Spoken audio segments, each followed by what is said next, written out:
Good day everyone, welcome to our channel. Today we are going to talk about obligation using must and have to. When do we use them and how? What is the difference between them? Stay with me until the end of this video and find out answers for these questions. We will also have a free grammar quiz at the end to help you practice what you have learned today. Let's get started.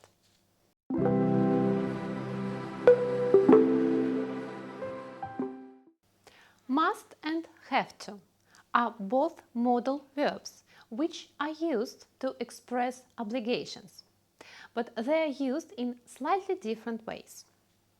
Let's start with must.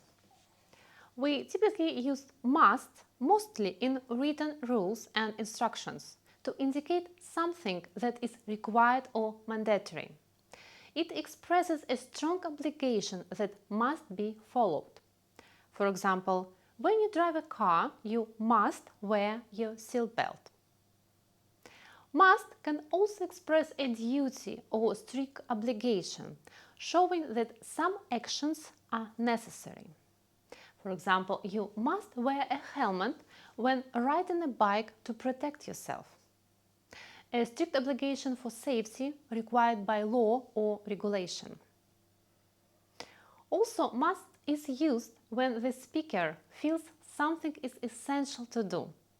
It is commonly used to recommend something, especially because it seems like a good idea. For example, you must try this cake, it's delicious. Now let's turn to have to. Have to expresses necessity that is decided by circumstances or specific situations, when the situation makes something necessary. I have to leave earlier today because I'm planning to see my doctor. I have to work on Saturday because there is a deadline soon. It is necessary to do it. It is not my wish. It is imposed by circumstances.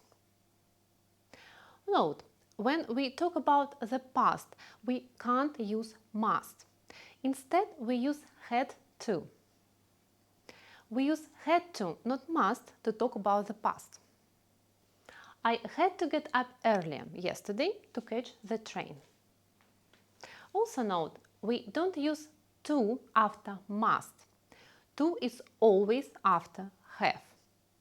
I must leave now. I have to leave now. About these two sentences. When I say I must leave now, I mean that it is important to me to leave now. Maybe I want to. When I say I have to leave now, I mean that other circumstances require me to leave. I don't want to leave, but it is necessary. I hope this explanation was clear and helpful. And to check your understanding, please follow the link in the video description for our free grammar quiz. If you found this video valuable, please like and subscribe to our channel, as it really helps us out. Thank you for watching and see you next time.